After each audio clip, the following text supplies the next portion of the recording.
It was one of the most closely watched votes the Bristol County Water Authority had made in years. At this meeting in February 2010, the Board of Directors approved a nearly double-digit rate increase that would open up a Pandora's box of criticism and scrutiny, and eventually force the BCWA to seek an outside audit of its operations. Leading the charge have been 4 ratepayers who now find themselves the target of an inquiry by the authority's chairman, John Giannitto. On October 19th, Giannitto sent this letter on authority stationery to the State Water Resources Board, asking for all correspondence by John and Janice Black, Gary Morse, and Marina Peterson, and a list of any meetings they had had with Water Resources Board representatives. Within weeks, another BCWA director asked to go into an executive session to, quote, consider possible litigation against 3 individuals. It all began nearly 2 years ago when Jeff and Janice Black asked for some information. The couple has successfully pressed numerous open records complaints against the town of Barrington, and someone approached them asking for help with Bristol County Water. We asked for this draft budget, and they didn't want to give it to us, even though it had been presented at a public meeting, so it was a public record. So Janice Black began to peel back the onion, asking why the authority had not been more aggressive in developing backup water sources like this one in Rehoboth, or why it simply didn't buy all of its water from the Providence Water Supply Board and eliminate an expensive, underused treatment plant and the labor costs that go with it. That did not sit well with the union representing the authority's employees. Gary Morse, now a spokesman for Operation Clean Government and the Rhode Island statewide coalition, began to attend meetings after crunching the authority's pension numbers. Morse didn't like what he saw or the lack of answers he was getting from the BCWA. The first meeting I went to at BCWA, I asked that question of the board. Why haven't any of you sitting on the board asked the simple question of what is the risk, what is the liability?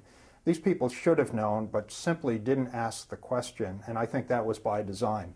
Ask me no questions, I'll tell you no lies kind of approach. Marina Peterson heads up the watchdog group, the East Bay Patriots, and organized a meeting 10 months ago of the authority's members and town councils and state reps from Bristol, Warren, and Barrington as the crescendo of criticism grew in 2010. Peterson said answers from the authority and its longtime chief executive officer, Pasquale DeLisi, were an eye-opener. Somebody got up from the audience and asked, does the East Providence Interconnect work? DeLisi's response was, I could turn it on tomorrow. Yeah, he could turn it on tomorrow, but it doesn't work. See, that's the way they work. They say, I could turn it on tomorrow. It's like a play on words. Yes, he could turn it on tomorrow. And to the average person sitting there, they think that means it works. But you knew differently. But it doesn't work, right. So they became regulars at authority meetings, and the Blacks successfully filed complaints with the Attorney General's office about the authority's lack of transparency and lack of an open records policy. The authority's legal counsel, Sandra Mack, this fall told the board she had billed $65,000 to answer all of the complaints. There were ways that they could have just easily given us the records we asked for and complied with the laws. But she became involved, and it became kind of a more complicated process. She was now responding to things, in a sense, through the Department of the Attorney General. So she would respond to things. And this issue of the... And the bottom line is all of those are billable hours. Yeah, she billed for about $65,000. Under pressure from the 3 town councils that ultimately oversee it, the authority hired an outside firm to do an audit. But the Blacks, Morse, and Peterson, now dubbed the East Bay 4, say the scope of the audit was watered down to exclude areas that could have been more damning. Even so, the audit found that the authority has some of the highest water rates in the state. Its labor costs are by far higher than other water authorities in Rhode Island. BCWA has not complied with state law. and it suggested eliminating some executive positions and putting a freeze on all executive salaries. Authority Chairman John Janitto, who wrote the so-called probing letter of the East Bay Four, denies he ever intended to pursue litigation. So when did he get the idea to write it? I think it was probably after receiving the report from the Attorney General. Just said, okay, you know, we were bombarded and we were attacked and we were challenged. Now let's see, let me see what information we can get that these people may have impaired us in some of our dealings. Because I know they've been involved with meetings with the Rhode Island Water Resources Board. In layman's terms, are you looking for dirt on them? No. Not what do we want to call dirt. What do you mean by dirt? We're just trying to look for facts that I can show the public that these people, directly or indirectly through their actions, have impaired the operations of the Bristol County Water Authority. How would they have concretely impaired other than, but I mean... Delay, all this delay, this time, the time we are spending with even staff researching information for them at their request, that are redundant. They go over and over and over the same thing. You send them a reply and they send you an answer. That's not what I want. I want this, I want that. And it goes on and on and on. Why would and we have better things to do, I think, to operate a water system and take care of the ratepayers and public than just be spending all our time answering these inquiries. Then there was the issue of legal fees. The authority paid Sandra Mack's former firm, Hinckley, Allen and Snyder, more than $151,000 in 2010. She now works at another firm, but retains her representation of the BCWA. But the Hummel report has learned through the first 9 months of 2010, the authority had spent more than $179,000 on all legal costs. Mack, in documents provided to the Hummel report, indicates she had discounted her rate from $475 an hour to $375 for the authority. Records for how much BCWA has paid for legal services this year are incomplete. Mack tells the Hummel report the authority budgets about $120,000 for legal fees annually, with board approval needed if it goes over that. And it did in 2010. She, I guess, trotted out to one of their meetings, thousands of photocopies. And she had made all these photocopies, but from our point of view, they were redundant photocopies that no one asked for. She sent us copies of our own letters. She sent us things that we didn't even ask for. And in your mind, make work. Make work, legal make work, right. Marina Peterson talked about Mack's presence at the meeting she had organized 10 months ago. But I was surprised that Sandra Mack showed up because she wasn't invited.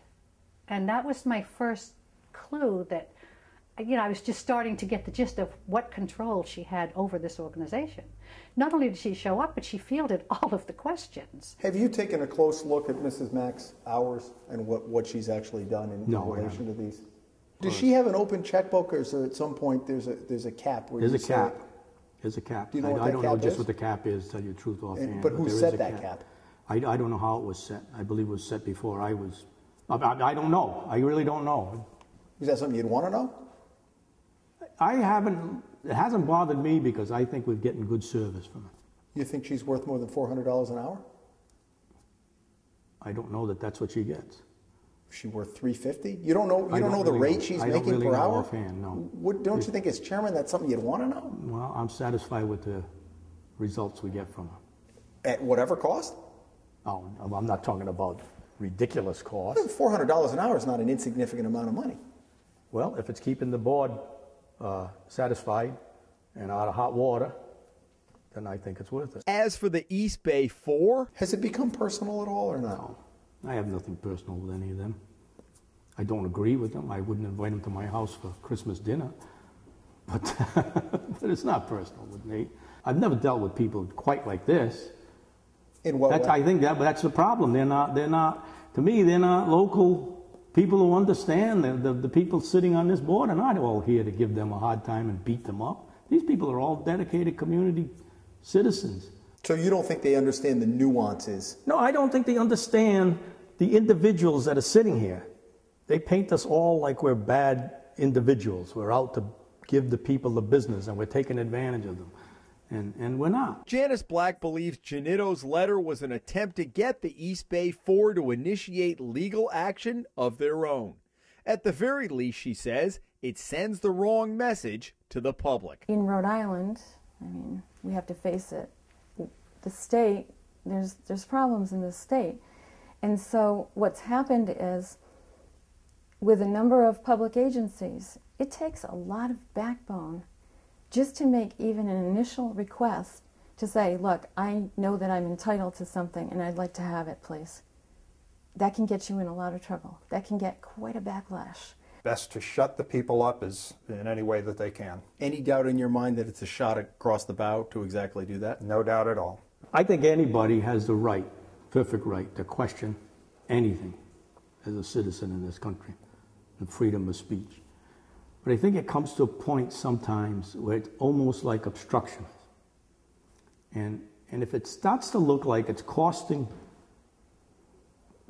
say the Water Authority and indirectly the ratepayers money, I think we have a right to try to find out and just show our ratepayers what we've been up against and what it may have cost us in this time. I'm afraid for other people.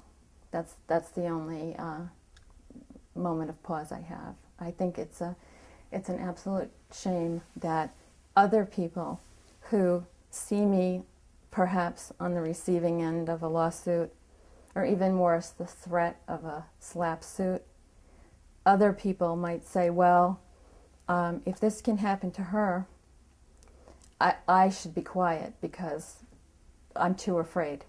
So I'm not afraid for myself personally, I'm afraid for the big chill. In Bristol County, Jim Hummel for the Hummel Report.